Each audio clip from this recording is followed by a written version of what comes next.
Thane police आयुक्तालय परिसरात चोरीच्या घटनांमध्ये मोठ्या प्रमाणात वाढ झालेली आहे। या विरोधात ठाणे पोलिसांनी शोध मोहीम सुरू केली आहे आणि या अंतर्गत 2 महिला आणि 2 पुरुषांना अटक करण्यात आली आहे।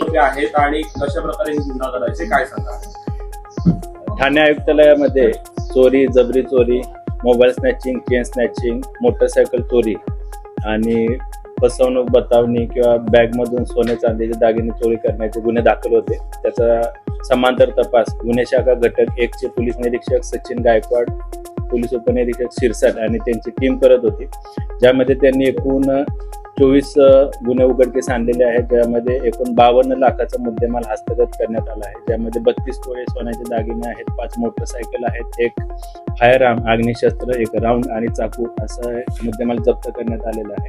ज्यामध्ये 2 पुरुष आरोपी आणि 2 महिला आरोपींना अटक करण्यात आलेली आहे। यामध्ये एकूण 5 चेन स्नॅचिंग, 5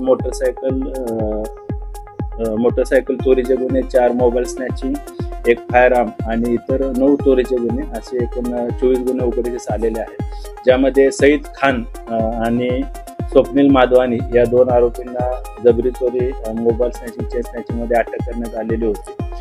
या दोन्ही आरोपींवर पूर्वी सईद खानवर 12 गुन्हे आणि स्वप्नील माधवानी याच्यावर एकूण 10 गुन्हे दाखल आहेत। त्याचबरोबर सईद खान MPDA मध्ये सुद्धा पाहिजे आरोपी होता। सदर आरोपींचा पोलीस कोठडी आजपर्यंत आहे। त्याचबरोबर 2 महिला आरोपी, 1 संगीता पिटकर आणि सुरेखा गायकवाड या सध्या न्यायालयीन कोठडीमध्ये आहेत।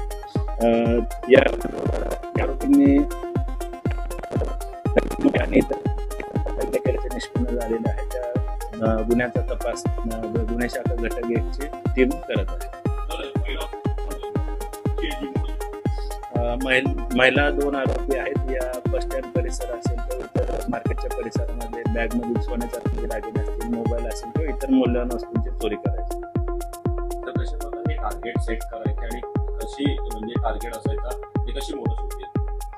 हे जे सईद खान आणि स्वप्नील माधवानी आहेत हे जप्त करत स्नॅचिंग आणि मोबाईल स्नॅचिंग। त्याचबरोबर आणि सुरेखा गायकवाड या गर्दीच्या ठिकाणी गर्दीचा फायदा घेऊन त्यामध्ये चोरी करतात।